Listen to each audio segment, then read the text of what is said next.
నమస్తే రమగారు. నమస్తే జయ. రమగారు, మనం మహాభారతంలో చిన్న కథలు ఇవి కొన్ని చెప్పుకుంటూ ఉన్నాం. అందులో భాగంగా ఏదైనా ఒక కథ చెప్పుకుందామండి. శాంతి పర్వంలో అంటే భీష్మ యుధిష్ఠిర సంవాదాలు చాలా జరిగాయి. ఆయన అంపశయ్య మీద ఉన్నప్పుడు రోజు ధర్మరాజు వెళ్ళేవాడు ఆయన కలవడానికి.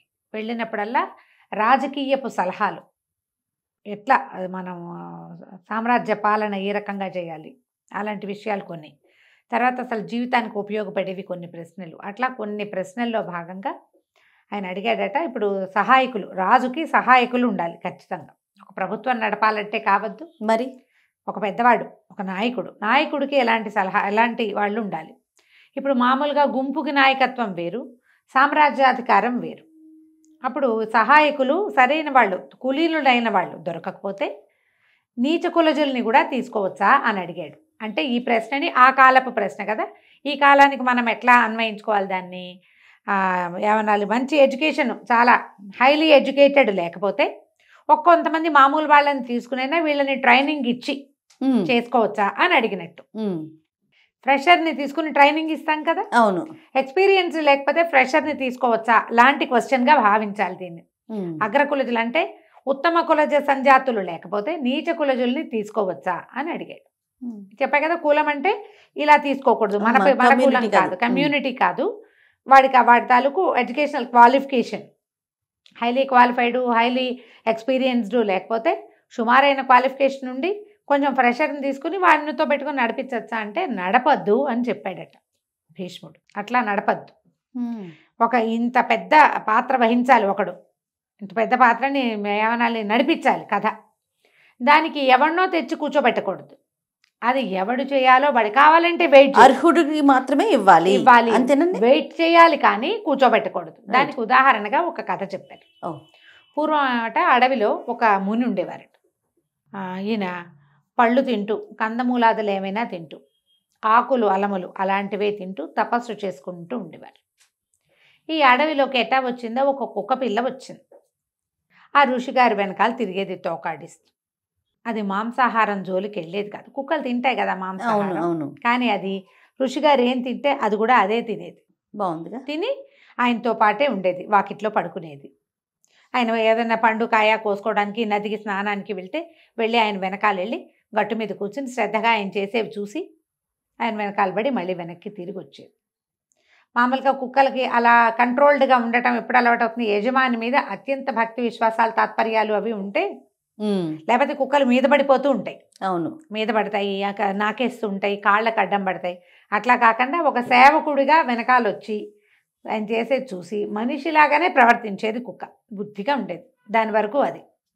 అయితే కొంతకాలం అయ్యాక ఒకరోజు ఆయన మునిగారు లోపల కూర్చుని తపస్సు ధ్యానం చేసుకుంటుంటే, అది ఆయన ధ్యానం చేస్తుంటే వాకిట్లో కూర్చునేది కుక్క. ఒక చిరుతపులి వచ్చిందట అక్కడికి. దానికి ఆహారం దొరకాలి, ఈ చిరుతపుల్లు కుక్కల్ని తింటాయి. మనం ఇటీవల కాలంలో చిరుతపుల్లిని ఎదిరించిన కుక్క అని ఇలాంటివి కొన్ని వీడియోలు కూడా చూసాం, సోషల్ మీడియాలో చాలా వైరల్ అయినాయి. ఈ కుక్క వెనకాల పడింది చిరుతపులి. అది ఆశ్రమం చుట్టూతా 2 రౌండ్లు కొట్టి చివరికి వగరుస్తూ దుఃఖంతో బాధతో మునిగారి దగ్గరికి పరిగెత్తింది, చిరుతపులి నుంచి రక్షించమని. మరి ఎట్లా, చిరుతపులి నుంచి ఆయన ఎట్లా రక్షిస్తాడు? చిరుతపులిని ఆయన కొట్టలేడు. ఇప్పుడు ఈ కుక్కకి ఏ బలం ఇస్తే అది చిరుతపులిని ఎదిరించగలదు? పైగా అది మాంసాహారి కాదు, తిరగబడి పళ్ళు చూపించడం కూడా దానికి రాదు. అది మునిగారి వెనకాలండి అటా పోయి ఇటా వచ్చి రావడం అదే అలవాటైంది, పళ్ళు కందమూలాలు తింటుంది. సరే, ఈయన ఏమనుకున్నాడు, ఈయన చాలా కాలంగా తపస్సు చేస్తున్నారు కదా, ఆయన శక్తియుక్తులు ఉన్నాయి ఆయనకి, ఏమంటారు తపశ్శక్తి ఉంది. సరే, కుక్కకి అభయం ఇచ్చి నువ్వు కంగారు పడకు అని చెప్పి దాని మీద మంత్రజలం చల్లి దాన్ని చిరుతపులిగా మార్చాడు. ఇక నీకు భయం లేదు, చిరుతపులి అత్యంతగా ఇంకా దీని మీద పడి తిందు, భయం లేదు. ఓకే, సరే చిరుతపులిగా మార్చేశారు కదా. కుక్క చూసుకుంది తన శరీరం, తన తోక చిరుతపుల్లాగానే అది తోక నేల మీద కొట్టడము అవన్నీ తెలిసినాయి దానికి. అంతకుముందు చిరుతపుల్లిని చూసింది కదా, దాని జెస్చర్స్ అని నేర్చేసుకుంది. ఇక నిర్భయంగా అడవిలో తిరగటం మొదలుపెట్టింది. అంతకుముందు కుక్కగా ఉన్నప్పుడు దానికి అన్నిటిని చూసి భయం వేసేది, అందుకని ఎక్కడ తిరగకుండా ఆశ్రమం వాకిట్లోనే కూర్చుని ఉండేది. ఇప్పుడు అటు ఇటు శుభ్రంగా తిరిగి వచ్చి ఆశ్రమం వాకిట్లో పడుకోవటం మొదలుపెట్టింది. రోజులు గడిచాయి. ఆ ప్రాంతానికి ఒక పెద్ద పులి వచ్చింది. ఓకే, ఈ పెద్ద పులి అదేంటంటే చిరుతపుల్లను చూస్తే ఒక రకమైన చిరాకు దానికి. ఏదో చిరుతపులి దాని ఆహారం మీదకి వచ్చింది. ఎప్పుడో చిరుతపుల్లు పారాసైట్స్గా కూడా ఉంటాయి అప్పుడప్పుడు. అందుకని ఏం చేసింది, పెద్ద పులేమో ఈ చిరుతపులి వెనకాల, కుక్క చిరుతగా మారిందిగా, దీని వెనకాల పడేసరికల్లా ఇది మళ్ళీ ఆశ్రమం దగ్గరికి పరిగెత్తుకుంటూ వచ్చింది, 4 వేళ్ళేసుకుని.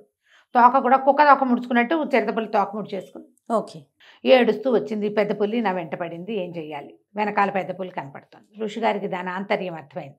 ఈయన ఏం చేశాడు, బాగా ఆలోచించి ఇది చిరుతపులిగా ఉంటే పెద్ద పులుల్ని ఎదుర్కోలేదు అని చెప్పి దీన్ని కూడా పెద్ద పులిగా మార్చేశాడు. బాగుంది. అక్కడి నుంచి పెద్ద పులి అయ్యాక ఇంకేముంది, దానికి భయం పోయింది. శుభ్రంగా హాయిగా మాంసాహారం తింటూ దొరికిన దాన్ని పులిలాగానే, పులి కూడా వచ్చేసింది దాన్ని, అంతే. వేటాడుకుంటూ బ్రహ్మాండంగా వేటలు అవి ఆడుతూ బాగా తిని మదించి, కానీ వచ్చి ఆశ్రమం వాకిట్లోనే పడుకునేది. పడుకునే బుద్ధి మాత్రం పోలా, ముని ఇంకా సేవించట్లా అది, కానీ వచ్చి ఆయన దగ్గరే ఉంటాడు.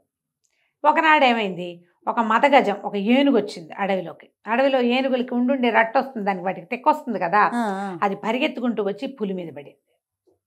పెద్ద పులి పరిగెత్తుకుంటూ వచ్చింది, కుక్క పెద్ద పులి. మళ్ళీ వచ్చి గురువుగారి దగ్గర నుంచి, గురువుగారు ఏం చేశాడు, ఈసారి దీన్ని కూడా ఏనుగుగా మార్చేశాడు. ఏనుగు ఇంకా ఏనుగు వెనకాల ఏం పడుతుంది, అంతేగా, ఏనుగుగా తింటూ చెట్ల కొమ్మలు అవి ఇవి విరుచుకుని తింటూ తిరగటం మొదలుపెట్టింది. కొన్ని రోజులు గడిచి ఏనుగుగా ఉన్నా కూడా అది వచ్చి వాకిట్లోనే కూర్చునేది. ఋషిగారి వాకిట్లోనే కూర్చున్నది ఆశ్రమం బయట. ఓకే. ఇంకా కొన్ని రోజులు గడిచాయి. దానికి ఏనుగులాగా బిహేవ్ చేయడాలన్నీ బాగా వచ్చినాయి. ఒకనాడు ఒక సింహాల గుంపు వేటలో భాగంగా ఏనుగుల మీద పడింది. పడేసరికల్లా ఒక మగ సింహం దీన్ని వేటాడుతూ దీని వెనకాల పడింది. ఏనుగుల్ని మళ్ళేస్తాయి సింహాలు, ఆడసింహాలన్నీ ఏనుగుల వెనకాల పడి ఒక్కదాన్ని ఒంటరిగా చేజిక్కించుకుంటాయి. అవంతే, ఆడవే అన్నీ ప్లాన్ చేస్తాయి, మొగదొచ్చి కొడుతుంది. అయితే ఈ ఏనుగుల గుంపు వెనకాల పరిగెత్తే క్రమంలో ఈ ఏనుగు వెనకాల ఒక మగ సింహం పడింది. ఇక సింహం పరిగెత్తేసరికల్లా ఏనుగు ఏముంది, హడావిడిగా దానికి తెలుసు, భయం వేస్తే ఎక్కడికి పోవాలో దానికి ముందే తెలుసు, పరిగెత్తుకుంటూ ఋషిగారి వాకిట్లోకి వెళ్ళింది.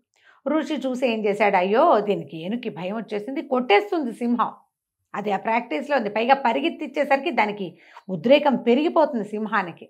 అది మామూలుగా కొట్టే దెబ్బ కంటే ఉద్రేకంతో కొట్టే దెబ్బ 10 ఎక్కువ ఉంటుంది. ఒక దెబ్బకి చంపేస్తుంది దీన్ని. అప్పుడు ఈయన ఏం చేశాడు, బాగా ఆలోచించి ఈ కుక్కగా ఏనుగుగా మారిన కుక్కని సింహంగా మార్చేశాడు. బాగుంది, సింహం అయిపోయింది. అది సింహం అయిపోయాక అక్కడ కనపడింది సింహం. ఆ మగ సింహం ఏం చేస్తుంది, 2 గర్జనలు గర్జించి అనుకుని పోయింది దాని దారిన.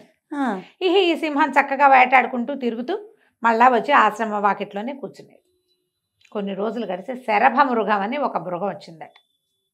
చాలా పెద్దది శరభ మృగం అంటారు. దానికి ఏంటంటే గండబేరుండం లాంటి కాళ్ళు, ముందు కాళ్ళు తేడాగా ఉంటాయి. శరభ మృగం కథల్లోనే రాస్తారు, బయట మనం ఎక్కడ చూడం. ఒక విచిత్రమైన మృగం లాంటిది, పక్షి గండబేరుండం లాంటి కాళ్ళు అవి ఉంటాయి, దానికి ముక్కు ఏదో తేడాగా ఉంటుంది.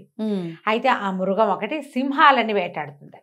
సింహం వెనకాల పడి సింహం మళ్ళీ గురువుగారి దగ్గర చేరింది, కుక్క సింహం. చేరేసరికల్లా మునిగారు ఏం చేశాడు, దీన్ని కూడా శరభంగా మార్చేశాడు. శరభంగా మారాక అది ఎంత విశృంఖలంగా తిరిగిందో అడవిలో పడి. శరభాలకి క్రూరత్వం హెచ్చు. పులి, సింహము ఇవన్నీ ఏంటంటే ఆకలిస్తే వేటాడతాయి, వేట అయిపోయాక కొన్నాళ్ళు విశ్రాంతి తీసుకుంటాయి. శరభం అట్లాంటిది కాదు, క్రూరమైంది. అయితే ఈ శరభ మృగం ఏం ఆలోచించిందంటే, కుక్క శరభంగా మారి ఎన్నో జంతువులు కొట్టాక దానికి అనిపించిందిట, మన గురువుగారు నన్ను ఇట్ట మార్చాడు, రేపొద్దున ఇంకో సింహాన్ని శరభంగా మార్చి నా మీద వదిలిపెడితే ఎవరైనా వెళ్తే ఆయన మార్చేస్తాడు, దాన్ని అలాగే కదా చేశాడు. కాబట్టి మనం ఓ పని చేద్దాం, గురువుగారిని చంపేస్తే పీడపోతుంది, ఇక ఎవరు నాలాగా మారరు, నేను హాయిగా ఈ అద్భుతమైన శరీరంలో ఉండొచ్చు అనుకొని ఆశ్రమం వాకిట్లో కూర్చున్నది కాస్త లేచి గురువుగారి మీదకి లంఘించింది. ఎప్పుడైతే గురువుగారికి దాని ఇంటెన్షన్స్ తెలుసు, ముందు నుంచి అది పరిగెత్తుకొచ్చినప్పుడల్లా దాని భయం ఏమిటో, దాన్ని ఎవరు వెంబడబడ్డారో తెలుసుకున్నాడు ఆయన దాని మొహం చూసి. ఇప్పుడు తెలుసుకోడు, ఇప్పుడు తెలుసుకుంటాడు. ఆయన ఏం చేశాడు, మంత్రజలం తీసి మీద తెలి కుక్కని చేశాడు దాన్ని. మళ్ళీ నేను నీకు ఇన్ని రకాలుగా రక్షణ ఇచ్చినా కూడా నీ బుద్ధి పోగొట్టుకోలేదు నువ్వు, అంతేగా, నీ బుద్ధి మారలా, సెల్ఫిష్ గుణం పోలేదు నీకు. పైగా జంతువుగా మారాక దాని గుణాలు కూడా తీసుకున్నావు నువ్వు. ఆ వాకిట్లో పడుకోవడం ఒకటే ఉంచుకున్నావు, మిగిలినవన్నీ పోయినాయి నీకు. విశ్వాసం అనేది కుక్క జారుకు జీవలక్షణం. అవును, అది అసలు లేదు నీ దగ్గర ఉమ్. అని చెప్పి కుక్కగా మార్చేసి ఆ కుక్కని తన ఆశ్రమం చుట్టుపక్కల నుంచి తరిమేశాడు. ఇంకోసారి ఇక్కడికి అడుగు పెట్టద్దు అని భయపెట్టి పంపించేశాడు. ఈ కథ భీష్మ పితామహులు యుధిష్ఠిరుడికి అంటే ధర్మరాజుకు చెప్పారు. నువ్వు చిన్నదాన్ని తెచ్చి ఎంత పెద్దని చేసినా దాని బుద్ధి మారదు. మారదు, దాని బుద్ధి మారదు, దాని లెవెల్ మారదు. ఉమ్. ఇప్పటి లెక్క ఏంటంటే నువ్వు ఆ మామూలు వాడిని ఎవరి మీదైనా పగ సాధించడానికో నీకు అత్యవసరానికో మన రెండో మనిషి లేకో వేరే చారా లేకో కనుక మామూలు వాడిని కనుక ఒక హై లెవెల్ జాబ్లో కూర్చోబెడితే హై ప్రొఫైల్ దాంట్లో కూర్చోబెడితే వాళ్ళు అందులో ఫిట్ అవ్వరు. అంతే. ఎక్కడో ఓ చోట తమ ఒరిజినాలిటీ బయటపడిపోతుంది. ఇప్పుడు మనం చూడు చాలామంది ఫేక్ సర్టిఫికెట్లు పెట్టి ఉద్యోగాలు తీసుకుంటారు, అవునండి. వర్క్ చేయలేకపోతారు. అంత వర్త్ లేదు కదా వాళ్ళకి. ఎందుకంటే బేసిక్స్ నుంచి నేర్చుకున్నది వేరు, కాగితం పెట్టి చేరింది ఎప్పుడూ వేరుగా ఉంటుంది. పైగా ఉద్యోగాలు ఈ రిసెషన్ అవి వచ్చినప్పుడు ఉద్యోగాలు తీసేసేటప్పుడు ముందు ఫేక్ సర్టిఫికెట్లు మళ్ళీ ముందు తీసేస్తారు. అవును. ఎక్స్పీరియన్స్ లేని వాళ్ళని తీసేస్తారు, మార్కులు తక్కువ అలా ఒకటి సెగ్రిగేట్ చేసి తీసేస్తారు కదా, వీళ్ళకి ముందే వస్తుంది పోస్టింగ్. అందుకని నువ్వు ఏ ఉద్యోగంలో మనిషిని పెట్టుకోవాలని నువ్వు అనుకుంటున్నావో దానికి సరిపడా వ్యక్తిత్వము, చదువు సంధ్యలు, ఎక్స్పీరియన్సు లేని వాడిని ఎప్పుడూ పెట్టుకోవద్దని భీష్ముల వారు యుధిష్ఠిరుడికి చెప్పారు. కథ కంచికి మనం ఇంటికి. భలే ఉంది రమ్మగారు. ఇంట్రెస్టింగ్గా ఉంది కదా. చాలా చాలా బాగుంది. పిల్లలు కూడా చెప్పచ్చు. 100%. నమస్తే. నమస్తే జీ.